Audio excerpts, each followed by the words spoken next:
आज के वीडियो में हम डिस्कस करेंगे another part of alimentary canal that is the stomach. इससे पहले जो हमने पढ़ा था that was about the oesophagus. Stomach जो है it is somewhat J shaped structure, एक जे शेप्ड स्ट्रक्चर है जो कम्युनिकेट करता है, एक ऊपर से कम्युनिकेट करेगा with the esophagus and on the lower side it will communicate with the small intestine. So अगर हम यहाँ पे एक स्टोमक यहाँ पे देखेंगे, ये ईसोफेगस है, ये स्टोमक है, दिस इज स्टोमक। अगर आप देखोगे स्टोमक एक साइड से कम्युनिकेट करता है इस फूड पाइप के साथ, ये ईसोफेगस है, oesophagus, and on the lower side it communicates with the small intestine, small intestine. ठीक, यहां से जब फूड पास ऑन होता है तो किसमें चला जाता है, स्टोमक में। तो यहां पे हमने बोला था कि यहां पे एक स्फिंक्टर होता है, एक सर्कुलर मसल होती है that acts as a sphincter, that acts as a gate, that is known as the cardiac sphincter. तो यहां पे एक स्फिंक्टर लगा होता है that is known as the cardiac sphincter. तो जो ही फूड यहां से एंटर होगा तो कार्डियक स्फिंक्टर ओपन होगा और फूड जो है वो एंटर होगा किसमें, स्टोमक में।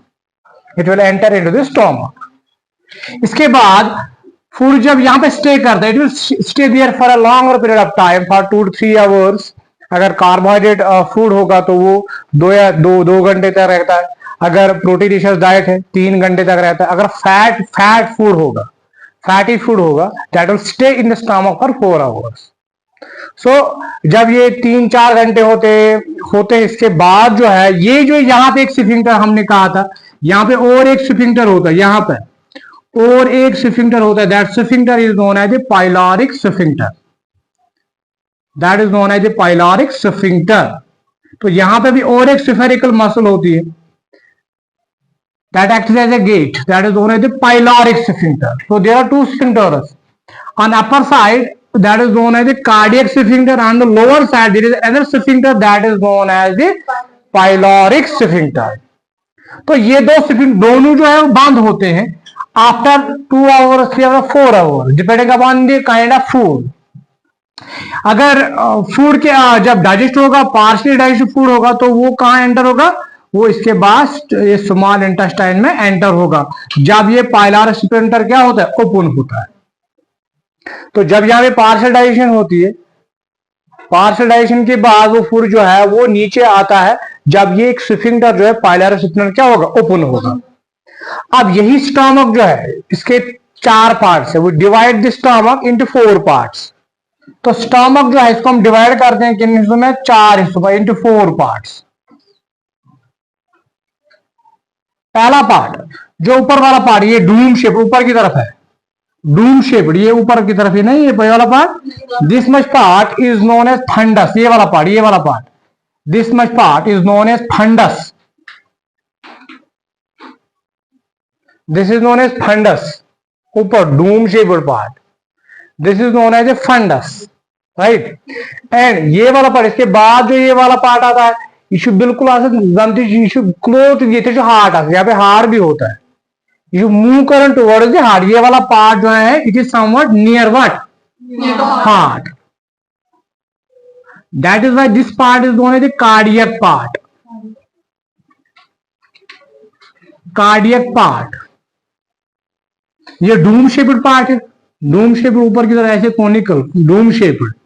ये वाला पार्ट जो बाहर की तरफ है, जो फेस करता है किसी तरफ, हार्ट की तरफ, इस पार्ट को हम कहते हैं कार्डियक पार्ट। और जो मेन पार्ट है, ये वाला पार्ट, ये मेन पार्ट, जो मेन पार्ट, ये वाला part, main part, this part is known as the body, this is known as the body, this is known as the body. And last part जो lower most part जो इस stomach का, ये वाला part, ये वाला पार्ट लोअर मोस्ट पार्ट, ये जो कम्युनिकेट करेगा किसके साथ, stomach, that part is known as a pyloric part, pyloric part. So 4 parts होते हैं, तो हम एक स्टोमक को डिवाइड करते हैं इनटू 4 पार्ट्स। पहला part that is one fundus जो डूम शेप्ड होता है। दूसरा पार्ट उसके नीचे दैट इज कार्डियक पार्ट जो किसकी तरफ होता है, हार्ट की तरफ, इसलिए कार्डियक पार्ट कहते हैं। जो मेन पार्ट है that is known as body, तो जो लोअर मोस्ट पार्ट है that communicates with the small intestine that is known as the pyloric part. So 4 parts are there, right. अब इसके बाद अगर इसका हम हिस्टोलॉजी वाला पार्ट देखेंगे, स्टमक जो है ये भी एलिमेंट्री कैनाल का पार्ट ही, it is also made up of, ये भी किसका बना है, one is known as serosa. तो अगर हम हिस्टोलॉजी को देखेंगे, it is also made up of, it is also made up of serosa, it is also made up of serosa, it is made up of serosa जो हमने पढ़ा है, serosa, then muscularis. But हमने पढ़ा था muscularis में यहां पे एक एडिशनल मसल हो, दैट इज ओब्लिक मसल। हर किसी एलिमेंट्री कैनाल में जो भी हम मस्कुलर पार्ट को देखते हैं, मस्कुलरिस लेयर को देखते हैं, वहां पे हम देखते हैं कि वहां पे 2 तरह की muscle, circular and longitudinal. But in stomach, stomach में और भी एक मसल होती है that is known as oblique muscle. तो यहाँ पे ओब्लिक मसल भी प्रेजेंट होती है in addition to the circular longitudinal muscle. तो ये तो हमने देखा था हिस्टोलॉजी वाले पार्ट में। And third one is known as sub mucosa, sub mucosa. And last part that is known as the mucosa. यहां पे भी यही होता है, बट सिंपली एडिशनल चीज जो हमने यहां पे देखी, मस्कुलरिस में ओब्लिक मसल्स भी होती है, ठीक। तो अगर हम यहां पे इसको देखेंगे, इस हिस्टोलॉजी को देखेंगे, तो यहां पे outer most layer that is serosa, यहां पे भी सिरोसा होगी, सिरोसा होगी, ठीक। ये सिरोसा है, this is the serosa, right, this is the serosa, ये serosa, this is the serosa. इसके बाद जो मस्कुलरिस की लेयर है, वन इज लॉन्गिट्यूडनल मसल्स होंगी, second one is known as circular muscle, ठीक, this is the muscularis. And third one that is the submucosa made up of connective tissue जो भी है, हाँ। तो दिस इज द सब mucosa. And inner one that is the mucosa, mucosa की inner one layer जो हम देखेंगे that is known as epithelial layer. तो मैं वही उसी एपिथेलियल लेयर को यहाँ पे बनाऊंगा, इनर वन को, इनर वन को, this is the epithelial layer, इसी में चेंज आएगी।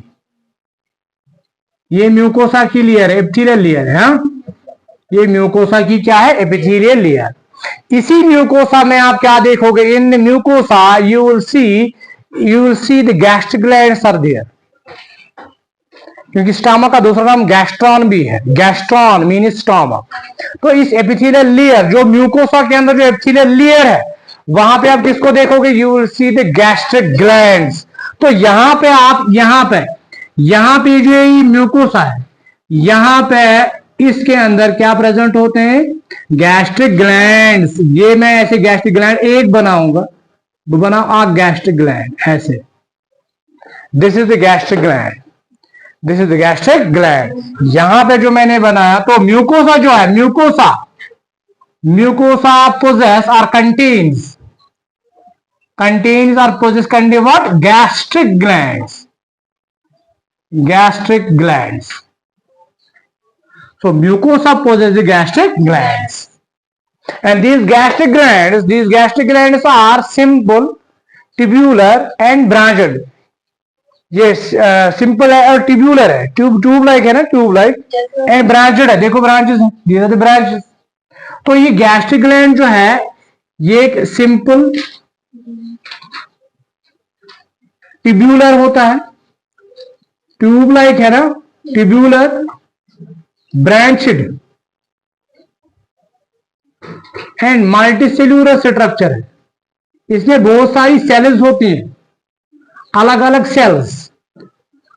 सेल्स किसके अंदर होती है, इस गैस्ट्रिक ग्लैंड के अंदर। तो ये गैस्ट्रिक ग्लैंड एक मैंने बनाया, ये एक मल्टीसेल्यूलर स्ट्रक्चर है, ट्यूब लाइक स्ट्रक्चर है, जिसकी ब्रांचेस भी होती है, इसलिए ब्रांचेड है, ट्यूबुलर है और मल्टीसेल्यूलर, इसमें बहुत सारी क्या होती है, सेल्स प्रेजेंट होती है। तो एक मल्टीसेल्यूलर ग्लैंड बहुत सारी सेल्स का बना होता है, ये सेल्स अलग अलग सबस्टेंसेस को सिक्रीट करते हैं, राइट। तो it is mucosa possesses the gastric glands which are simple, tubular, branched and multicellular structure, and such glands are known as the gastric gland. ये म्यूकोसा के अंदर होते हैं। ठीक, अब कौन कौन सी सेल्स इस गैस्ट्रिक ग्लैंड के अंदर होती है वो हम देखेंगे। ठीक, तो ये गैस्ट्रिक ग्लैंड, अगर हम इस गैस्ट्रिक ग्लैंड को बनाएंगे, इसको एनलार्ज करेंगे, करोनी एनलार्ज, थोड़ा बनाओ बोर्ड पॉइंट, अपसाइड डाउन, करोनी अपसाइड डाउन, ऐसे हम बनाएंगे।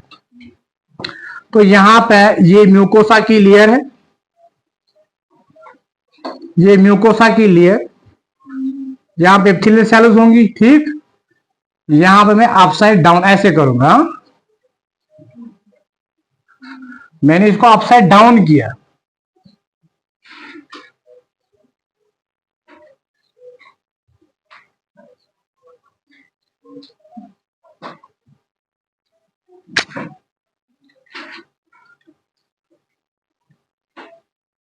ये म्यूकोसा है, म्यूकोसा जो है इसी के अंदर एक गैस्ट्रिक ग्लैंड प्रेजेंट होता है। ठीक, एक ट्यूबुलर स्ट्रक्चर है, ब्रांचेड स्ट्रक्चर, ट्यूब लाइक है और ब्रांचेस हैं इसकी, तो और बहुत सारी सेल्स होती है इसके अंदर। ठीक, यहाँ पे ऊपर भी कुछ एपिथेलियल सेल्स है, यहाँ पे कुछ सेल्स जो है वो चेंज हुई है, वो चेंज हुई है इनटू द ऐसे ऐसे ऐसे, these cells are known as शाबाश गॉबलेट सेल्स। तो यहाँ पे कुछ गॉबलेट सेल्स भी होती है, these are the goblet cell. इसके अंदर कौन कौन सी सेल्स होती है? तो cells which are present in, because it is a multi cellular structure, इसमें बहुत सारी सेल्स, अलग अलग सेल्स होती है। तो सेल्स कौन कौन सी होती है? पहली सेल जो है that is the goblet cell, goblet cells, goblet cells. Goblet cells हमने पढ़ा है, गॉबलेट सेल्स सिक्रीट क्या करती है? दे सिक्रीट द म्यूकस, शाबाश, they secrete the mucus. So goblet cells secrete mucus, goblet cells secrete the mucus. Second, और भी कुछ सेल्स होती हैं, यहाँ पे कुछ सेल्स होती हैं, आप सेल्स को बनाओगे, different types of cells are दिए, अलग अलग सेल्स आप बनाओगे all over the gland, there are cells. मैं सबको नहीं दिखा सकता, तो एक कुछ ही आप बनाओगे। ठीक है, यहाँ पे कुछ सेल्स आप लिखोगे, दो cells are known as, second type of cell, दो cells are known as oxyntic cells, oxyntic cells, oxyntic cell. Let us suppose these are the cells, these are known as oxyntic cells. So what these cells secrete? These cells secrete HCl. Oxyntic cells secrete, oxyntic cells secrete HCl, hydrochloric acid, hydrochloric acid. इसकी function भी हम देखेंगे, इस hydrochloric acid जो है इसकी function क्या है, फंक्शन क्या है वो हम देखेंगे। सो फिलहाल आप इतना ही याद रखो, गॉबलेट सेल जो है they secrete the mucus, oxyntic cell secrete the HCl, right. These cells, oxyntic cells also secrete the Castle's intrinsic factor, also secretes a factor, a substance that is known as Castle's intrinsic factor, Castle's intrinsic factor। सो दो substances को ये secrete करते हैं, goblet cell secrete करते हैं mucus को। उसकी function आपको पता है, म्यूकस जो है वो कवर करेगा किसको? वॉल को, and protect the stomach from the effect of enzyme, from the effect of enzyme, जो भी एंजाइम्स होंगे उसको म्यूकस जो वो कवर करेगा, और HCl के एसिडिक इफेक्ट से बचाएगा। HCl जो है हाइड्रोक्लोरिक एसिड, एसिड करना डिस्ट्रॉय, ये खत्म करे सेल, बट म्यूकस की एक मोटी सी थिक लेयर जो है वो कौन बनाता है? गॉबलेट सेल म्यूकस बनाता है, जो सिक्रीट करता है म्यूकस को। तो थिक लेयर जो है, थिक लेयर म्यूकस की, वो प्रोटेक्ट करेगा इस स्टमक को from the effect of enzyme and from the effect of acid HCl, hydrochloric acid acidity खराबी करेगा स्टॉम का। तो इसकी फंक्शन तो यही है, किसकी? म्यूकस की। सेकंड, ऑक्जेंटिक सेल, एक तो सिक्रीट करता है HCl को, दूसरा सिक्रीट करता है किसको? Castle's intrinsic factor, Castle's intrinsic factor। अब ये HCl जो है ये इंपॉर्टेंट है, दिस HCl एक्टिवेट्स, ये एक्टिवेट करता है, ये इंपॉर्टेंट है। HCl की फंक्शन क्या है? ये एक्टिवेट करता है, it activates the enzymes, that means the enzymes are inactive, they are not active, ये एक्टिव नहीं है, ये इनएक्टिव है। तो एक्टिवेट किनको किया जाएगा? जो इनएक्टिव होंगे। मतलब वो एंजाइम नियरन एक्टिव फॉर्म, नियरन वो पहले किस शक्ल में निकल? Inactive form. वो काम नहीं करते, they are inactive, they are not active. तो HCl जब निकलेगा तो वही इन एंजाइम्स को क्या करेगा, एक्टिवेट करेगा। उन एंजाइम्स को जो इनएक्टिव एंजाइम्स होते हैं उनको जाइमोजिनस बोलते हैं। Inactive enzymes are also known as zymogens. They are also known as what? Zymogens.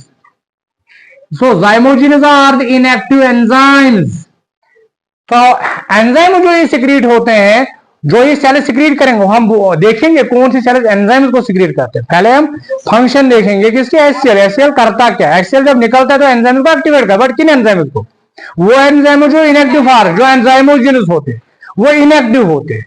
Like enzyme कौन निकलता है, लाइक एंजाइम निकलता है यहां पे प्रोरेनिन, प्रोरेनिन आख enzyme prorenin, prorenin enzyme like prorenin को एक्टिवेट करेगा किसमें, इनटू रेनिन, रेनिन जो active enzyme, into active enzyme, that is the renin. तो ये एंजाइम जो था, रेनिन जो था, ये पहले किस शक्ल में था, प्रोरेनिन की शक्ल में। इसको एक्टिवेट किसने किया, HCl। तो HCl जो है वो रेनिन के साथ मिलता है तो उसको एक्टिवेट करता है into renin, into active form, into active form. Also यहां पे और एक एंजाइम होता है, यहां पे और that is known as pepsinogen, pepsinogen, pepsinogen, pepsinogen. अगर याद पेप्सी, पेप्सिनोजिन इसके साथ रिलेट कर सकते हो, पेप्सी, पेप्सिनोजिन, राइट। सो पेप्सिनोजिन एक एंजाइम है, तो एक इनएक्टिव एंजाइम है, जाइमोजिन है। तो इसको एक्टिवेट कौन करेगा, HCl। तो HCl जो है वो इसको एक्टिवेट करेगा, पेप्सिनोजिन को एक्टिवेट करेगा into active enzyme, that is known as pepsin. तो पेप्सिन तब तक या रेनिन तब तक नहीं बनेगा जब तक ना कौन निकलेगा, HCl। तो HCl की फंक्शन है ये एक्टिवेट करता है इनएक्टिव एंजाइम जाइमोजिनस को इनटू एक्टिव एंजाइम, तब जाके रेनिन काम करता है, तब जाके पेप्सिन काम करता है, वरना इनएक्टिव होते हैं। इसलिए हमारे स्टोमक में जो एंजाइम निकलते हैं वो स्टोमक को इफेक्ट नहीं करते हैं, क्योंकि वो एंजाइम जब भी निकलते हैं वो इनएक्टिव शक्ल में होते हैं, इनएक्टिव। फिर इसके बाद एसिड निकलता है, अब तब जाके वो एंजाइम जो है वो एक्टिवेट होते हैं, ठीक। तो इसका काम यही एक्टिवेट करना। सेकंड फंक्शन जो इसकी है, ये जो ये HCl है ये यहाँ पे एक एसिडिक एनवायरनमेंट बनाता है, जिसकी वजह से एंजाइम जो है वो काम करते हैं। एसिडिक एनवायरनमेंट म्हणजे कम करा एंजाइम्स, एंजाइम्स जो है वो एसिडिक एनवायरनमेंट में। दूसरी फंक्शन जो है HCl की वो क्या करता है, mix second makes the acidic medium in the stomach, makes acidic medium in the stomach। Stomach के अंदर ही एसिडिक मीडियम बनाता है, एसिडिक मीडियम, एसिडिक मीडियम म्हणजे कम एंजाइम कम कर, जो एंजाइम जो होते हैं ना गैस्ट्रिक एंजाइम, गैस्ट्रिक जूस के अंदर जो एंजाइम जो स्टमक एंजाइम छोड़ता है वो एसिडिक मीडियम में काम करते हैं। और जो सलाइवरी एमाइलेज है जो फूड के साथ बोलस के साथ मिक्स हुआ होता है, हम खाना खाते हैं तफिशना एंजाइम वाला, जैसे कि सलाइवा के अंदर एक enzyme that is known as salivary amylase.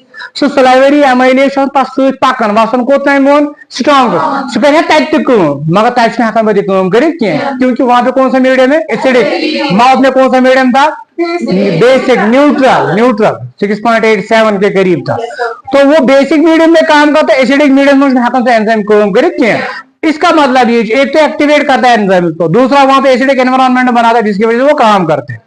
तीसरी फंक्शन जो है ये स्टॉप करता है किसका, एक्शन ऑफ सलाइवरी एमाइलेज। यूजन थोड़ा सा रेल्यूम छासन तमिक एक्शन स्टॉप कर, so it stops the action of salivary amylase जो फूड के साथ बोलस के साथ मिक्स हुआ होता है बकल कैविटी के अंदर।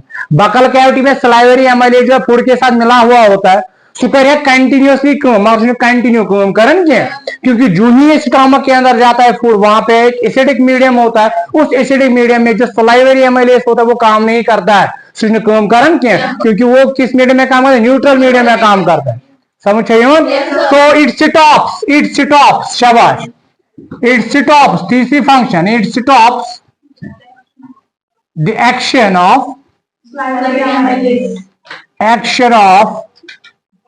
सिलाइवरी अमाइलेज,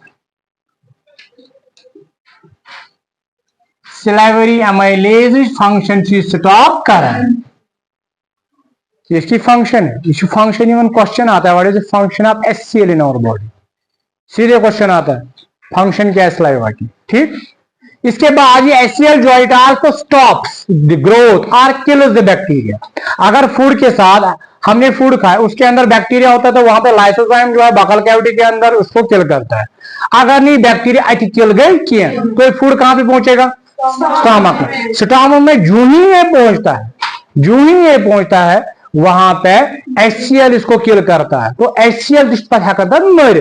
सो HCl जो है HCl किल्स, और एक फंक्शन HCl किल्स बैक्टीरिया। अगर कोई बैक्टीरिया एंटर होगा उसको कौन किल करता है, HCl। So that mean it has prevent कर from any kind of bacterial infection, जो भी होगा उससे हमें बचाता है। So these are the functions of HCl। तो एक म्यूकस की फंक्शन हमने देखी, सेकंड हमने किसकी फंक्शन देखी, HCl की, ठीक। इसके बाद और भी सेल्स होती हैं, लाइक यहां पे और एक सेल आप लिखोगे, और एक सेल किसके अंदर, किसके अंदर, गैस्ट्रिक ग्लैंड के अंदर। कुछ और सेल्स को आप लेबल करोगे, और सेल्स को आप लेबल करोगे, ठीक।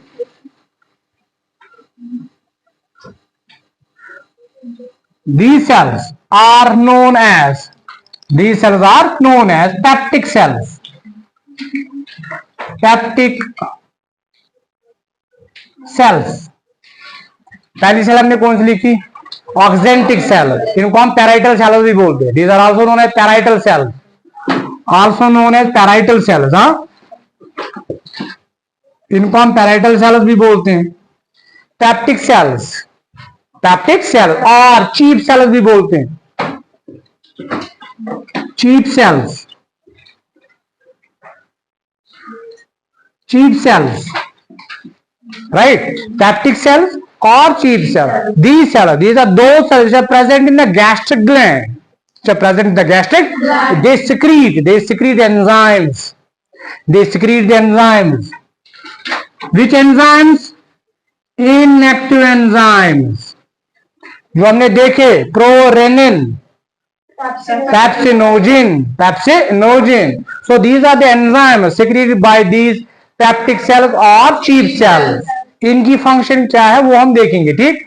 आल्सो यहाँ पे हमने ये लिखा था, और एक चीज आप लिखी थी, कास्टलेज इंट्रिंसिक फैक्टर। ये कास्टलेज इंट्रिंसिक फैक्टर जो है, जो ऑक्जेंटिक सेल सिक्रीट करते हैं, इनका काम, एक फैक्टर, एक सबस्टेंस है, एक फैक्टर है substance, which helps in the absorption of vitamin B12 in our body. It helps in the absorption of vitamin B12, vitamin B12 की एब्जॉर्प्शन जो है वो कौन करवाता है, castle intrinsic factor. Stomach is जो अगर एब्जॉर्ब विटामिन B12 कौन तम खतु जो गोट गस नियर कुछ castle intrinsic factor secreted by the oxyntic cell. समझ में आ रहा है। तो these are the functions of HCl mucus. कल हम देखेंगे पेप्टिक सेल और चीप सेल जो एंजाइम सिक्रीट करते हैं उनका काम क्या है, ठीक। और भी बहुत सारी सेल्स है जो हम नेक्स्ट वीडियो में डिस्कस करेंगे।